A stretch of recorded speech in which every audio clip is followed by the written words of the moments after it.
Curious George and the firefighters. There's a fire truck. This is George. He is a good little monkey and always very curious. Today, George and his friend, the man with the yellow hat, joined Mrs. Gray and her class on their field trip to the fire station. George is going to the fire station. We've done that.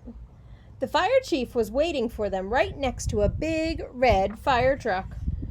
"Welcome," he said, and he led everyone upstairs to begin their tour. There was a kitchen with a big table, and there were snacks for everyone. The fire chief told them all about being a firefighter. George tried hard to pay attention. But there were so many things for a little monkey to explore, like that shiny silver pole in the corner.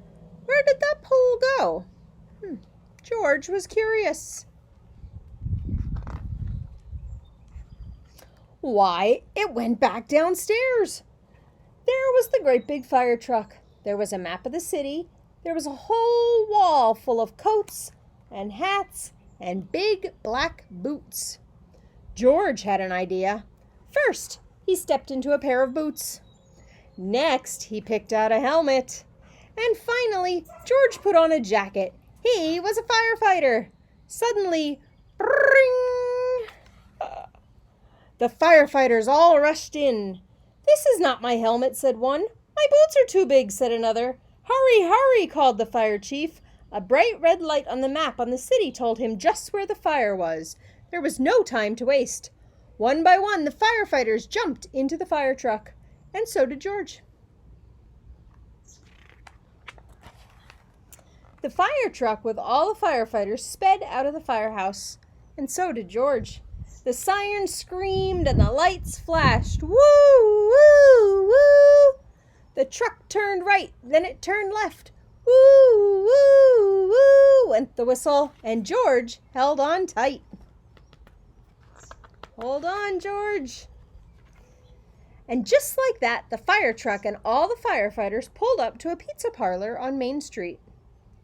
Smoke was coming out of a window in the back, and a crowd was gathering in the street. "Thank goodness you're here," cried the cook. The firefighters rushed off the truck and started unwinding their hoses. They knew just what to do, and George was ready to help. He climbed up on the hose reel. Here's George. One of the firefighters saw George trying to help, and he took George by the arm and led him out of the way. "A fire is no place for a monkey," he said to George. "You stay here where it's safe." George felt terrible. George sat on the bench and looked around. Next to him on the ground was a bucket full of balls. George reached in and took one out. It fit in his hand just right, like the apple he'd had for a snack.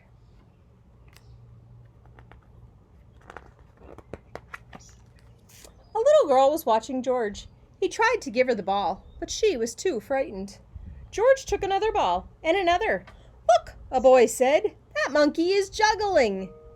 The boy took a ball from the cage and tossed it to George, but it went too high. George climbed up into the fire truck to get it.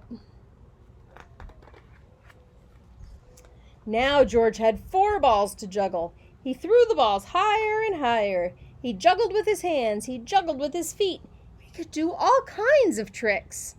The boy threw another ball to George. George threw a ball back to the boy.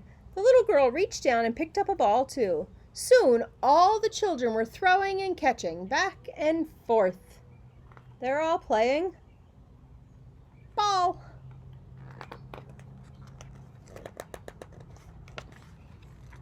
The fire chief came to tell everyone that the fire was out. Just then the little girl laughed and said, "Look, Mommy, a fire monkey." "Hey," called the fire chief, "what are you doing up there?"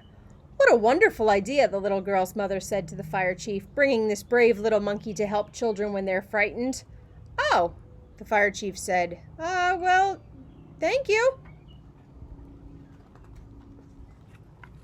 Before long, the fire truck was back at the firehouse, where a familiar voice called, "George!" It was the man with the yellow hat. "This little monkey had quite an adventure," said one of the firefighters. "Is everyone all right?" asked Mrs. Gray. "Yes, it was just a small fire," said the fire chief, "and George was a big help." Now the field trip was coming to an end. But there was one more treat in store. All of the children got to take a ride around the neighborhood on the fire truck. They each got their very own fire helmet, even George, and it was just the right size for a brave little monkey. Hooray, George!